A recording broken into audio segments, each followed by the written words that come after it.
You know, you've gone above and beyond, and I really appreciate it, but you don't have to be here. I can get a car home. I drove you here personally, and I'm going to stay with you. Since when did you become so chivalrous? It's not chivalry. I'm leveling the playing field. You were good to me when I needed somebody to be, and I'm not going to let you go to Neil's memorial service alone, so let's go.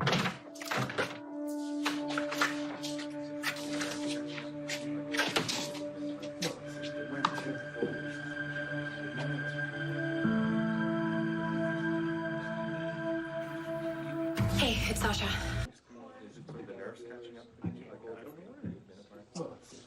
Did Neil have any immediate family? He had a brother that lived in New Jersey. That must be him. Why don't you go pay your respects?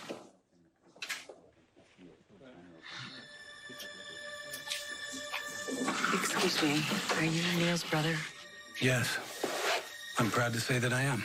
I'm terribly sorry for your loss. Thank you. Did you work with my brother? No. I'm Valentin Cassidy, and this is, I'm Alexis Davis. Neil and I know who you are.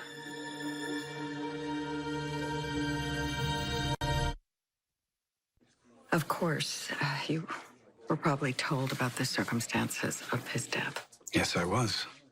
But I knew of you before that. Neil used to talk about you. He did? It surprised me. Neil never used to mention his personal life.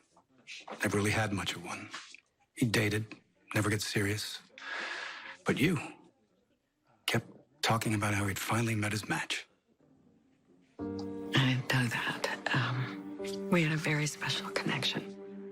My brother was a wonderful, caring person who spent his entire life helping others. He was so extraordinary, and I was so lucky to know him. Yes, you were.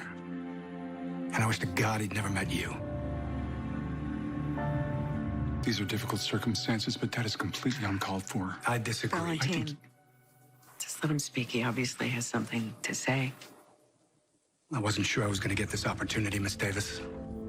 I didn't know if you'd dare show up here today. From what I can see, you caused Neil more sorrow than you did joy.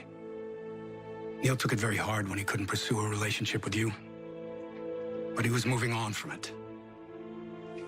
And then you bumped into each other at that opera in New York. And that one night ended Neil's career.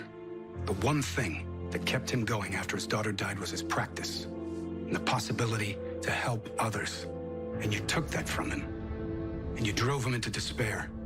You dismantled his life. And he took what was left of it and he threw it away on a drug overdose.